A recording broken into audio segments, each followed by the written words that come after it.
Hello everyone, कैसे हैं आप सब लोग। आशा करती हूँ स्वस्थ होंगे, मस्त होंगे। आप सभी लोगों को सावन मास की हार्दिक शुभकामनाएं। और जैसा कि आप लोग जानते ही हैं, बस सावन मास शुरू होने ही वाला है। इस साल 2022 में हमारा जो सावन मास है वो 14 जुलाई से शुरू हो जाएगा। और यही वो समय होता है जब हम थोड़ी सी पूजा अर्चना करके भी हमारे महादेव को प्रसन्न कर सकते हैं, अपनी मनोकामना को पूर्ण कर सकते हैं। सावन के महीने में भोलेनाथ पे जल चढ़ाने का बहुत ही ज़्यादा महत्व होता है। अगर हो सके तो आप किसी भी शिव जी के मंदिर में जाके एक लोटा जल तो ज़रूर से अर्पण करें। लेकिन अगर आप बाहर नहीं जा सकते, आप थोड़े बिजी हैं या ऑफिस जाते हैं, तो कोई दिक्कत नहीं है। आज की इस वीडियो में मैं आप लोगों को बताऊंगी आप घर पे ही भोलेनाथ की पूजा कैसे कर सकते हैं, शिवलिंग पर जल कैसे चढ़ा सकते हैं। तो देखिए, मैं आपको बता देती हूँ हमें क्या क्या सामग्री चाहिएगी। तो देखिए, सबसे पहले हमें चाहिएगा गंगा जल। भोलेनाथ की पूजा में गंगा जल का विशेष महत्व होता है, तो आप गंगा जल ज़रूर लें। उसके बाद हम एक लोटा साफ जल ले लेंगे जल अर्पण करने के लिए। यहाँ पे मैंने चंदन ले लिया है, तो आप पीला या सफ़ेद चंदन कोई भी ले लें। उसके साथ ही हमें यहाँ पे मोली ले लेनी होगी, वस्त्र रूपी मोली ली है मैंने यहाँ पे। साथ ही में हमें चावल लेने हैं, और चावल आपके टूटे हुए नहीं होने चाहिए बिल्कुल भी। काले तिल ले लिए हैं हमने थोड़े से, और साथ में मैंने यहाँ पे कच्चा दूध ले लिया है। और आप धूप बत्ती ले लीजिएगा। साथ में हमें जोत चाहिएगी, तो यहाँ पर ये मैंने देसी घी की जोत ले ली है। उसके बाद आप अगर हो सके तो सावन मास में बेलपत्र ज़रूर से चढ़ाएं, भगवान भोलेनाथ को अति प्रिय हैं। और अगर आपको धतूरा, धतूरे के फूल या फिर आकड़े के फूल वगैरह मिल जाते हैं तो वो भी आप ज़रूर से लें। भगवान भोलेनाथ को ये चीज़ें बहुत प्रिय होती हैं। और सावन मास में तो ये आपको आपके आसपास, मंदिर वगैरह के आसपास बहुत आसानी से मिल जाती हैं, तो आप ये ले लें। और उसके साथ साथ हम जो है कुछ दक्षिणा ले लेंगे। साथ ही में आप कोई फल ले लें चढ़ाने के लिए, आप अपनी मर्ज़ी का कोई भी फल ले सकते हैं, नहीं तो आप आलू टमाटर वगैरह भी चढ़ा सकते हैं। उसी के साथ आप भोग लगाने के लिए कोई मिठाई ले लें। तो यहाँ पे मैंने ये जो है छैना मुर्गी लिया है, आप चाहें तो पेठा ले सकते हैं, नहीं तो मिश्री ले लें, चीनी ले लें, कोई भी आप जो है ना भोग लगाने के लिए मीठी चीज़ ले लें भगवान को। उसके बाद देखिए, आप चाहें तो अलग से चौकी भी लगा सकते हैं पूजा करने के लिए। लेकिन जो रोज़ रोज़ पूजा की जाती है और पूरे महीने करेंगे तो रोज़ अलग से चौकी लगाना जो है ना पॉसिबल नहीं हो जाता। तो हम यहीं पर मंदिर में ही कर लेते हैं। आप भी जो है ना अपने मंदिर में कर लें, या मंदिर के ही आगे थोड़ा सा कोई पट्टा वगैरह रख के उस पर कर लें। तो देखिए, ये मैंने एक थाली ले ली है। जो थाली आप लें, जो बर्तन लें, वो शुद्ध होना चाहिए, साफ़ होना चाहिए, और साथ ही में वो थोड़ा गहरा होना चाहिए, क्योंकि हम जल वगैरह चढ़ाएंगे तो गहरा हो वो। अगर गहरी नहीं होगी आपकी जो प्लेट या बर्तन है, तो वो पानी जो है ना बाहर निकल जाता है। तो देखिए, सबसे पहले मैंने चंदन से ओम बना लिया है हमारी इस प्लेट पे।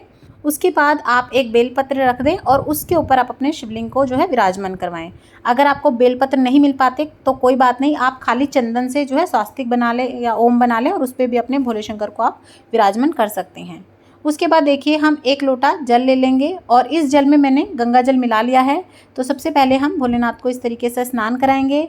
और जब आप स्नान कराएंगे तो आप ओम नमः शिवाय का जाप कर सकते हैं, या अगर आप और कोई मंत्र बोलना चाहें भगवान भोलेनाथ का तो वो भी बोल सकते हैं। अब हम कच्चा दूध चढ़ा देंगे भोलेनाथ पे। तो आप जो है ना दूध को एक धार बांधते हुए चढ़ाएं। आप चाहें तो लोटे में ही दूध वगैरह सब चीज़ मिला के एक बार में भी चढ़ा सकते हैं, या इस तरीके से भी आप जो है स्नान करा सकते हैं। आप चाहें तो गन्ने के रस आदि वगैरह से भी अलग अलग चीज़ों से स्नान करा सकते हैं। उसके बाद अब हम एक बार और साफ गंगा जल मिश्रित जल से भगवान भोलेनाथ का अभिषेक करेंगे। इसके बाद हम वस्त्र रूपी कलावा अर्पण करेंगे भगवान भोलेनाथ को। आप चाहें तो जनेऊ भी चढ़ा सकते हैं, लेकिन रोज़ रोज़ जो है ना पॉसिबल नहीं हो पाता जनेऊ चढ़ाना, तो आप इस तरीके से कलावा भी चढ़ा सकते हैं। उसके बाद हमने अपना दिया जोड़ लिया है। अब हम जो है भोलेनाथ को तिलक कर देंगे। तो देखिए, हम यहाँ पे चंदन से तिलक कर रहे हैं। और आप जब भी भोलेनाथ को चंदन से तिलक करें तो कभी भी पतला चंदन ना लगाएं, वो मना किया जाता है। ऐसा कहते हैं कि कभी भी भोलेनाथ को जो है ना पतले चंदन से जो है तिलक नहीं करना चाहिए, गाढ़े चंदन से ही करना चाहिए। उसके बाद हमने गणपति महाराज को, जो भोलेनाथ की मेरे पास प्रतिमा है, मूर्ति है, उनको भी मैंने चंदन से तिलक कर लिया है, अपने दिए का पूजन कर लिया है। माता पार्वती को भी रोली लगा ली थी। उसके बाद देखिए, हम शिवलिंग पे अक्षत चढ़ाएंगे। तो आप याद रखिएगा, आपके अक्षत टूटे हुए बिल्कुल ना हो, नहीं तो दोष लगता है। हमेशा जब भी आप अक्षत यानी कि चावल चढ़ाएं तो वो साबुत हों। उसके बाद देखिए, हम यहाँ काले तिल चढ़ा रहे हैं। और भोलेनाथ को सावन के महीने में तो विशेषकर अगर काले तिल चढ़ा के आप पूजा करते हैं, स्नान कराते हैं, तो ऐसा कहते हैं काले तिल चढ़ाने वाले की दीर्घायु होती है। साथ ही में आपके घर में जो है ना लक्ष्मी जो व्यर्थ में खर्च होती है, बेकार के खर्चे होते हैं, वो आपके नहीं होते हैं, और आपके घर में बरकत रहती है। उसके बाद देखिए हम ये बेलपत्र चढ़ा देंगे भगवान भोलेनाथ को। तो देखिए बेलपत्र की जो चिकनी साइड होती है ना, वो भोलेनाथ की जो शिवलिंग है उस पर टच होनी चाहिए। और आपको कभी भी पूजा करते समय जो आपका शिवलिंग है वो ऊपर से खाली नहीं छोड़ना है। आपके शिवलिंग पे हमेशा जो है ना कुछ फूल हुआ, अक्षत हुए, तिल हुए या बेलपत्र कुछ रखा होना चाहिए, नहीं तो जो है बहुत ज़्यादा दोष लगता है। उसके बाद देखिए मुझे यहाँ पे सफ़ेद जो है हमारे धतूरे के फूल मिल गए थे, तो मैं ये चढ़ा रही हूँ। बाकी आपको कोई भी अगर सफ़ेद रंग के फूल मिल जाते हैं तो आप वो चढ़ाएं, नहीं तो आप कोई भी फूल जो आपको आसानी से मिले आप वो चढ़ा सकते हैं। और अगर आपको धतूरा और भांग, बेलपत्र आदि मिल जाएं जो भगवान भोलेनाथ की प्रिय चीज़ें हैं और सावन में बहुत आसानी से मिल भी जाती हैं, तो आप वो ज़रूर से चढ़ाएँ। और अगर आप आसपास नहीं जल्दी से अरेंज कर पाते तो आप इकट्ठी ला के रख लें फ्रिज में। बेलपत्र वगैरह तो बासी भी नहीं होते, तो आप उन्हें जो है ना रोज़ की पूजा में इस्तेमाल कर सकते हैं। उसके बाद देखिए हम कुछ फल चढ़ा देंगे, कोई भी सीजनल फ्रूट, मौसमी जो फल होते हैं वो आप चढ़ा दें। उसके बाद हम कुछ मीठे का भोग लगा देंगे। तो यहाँ पर ये जो है मैं मिठाई ले रही हूँ, लेकिन अगर आप चाहें तो आप मिश्री ले सकते हैं या आप चीनी ले सकते हैं।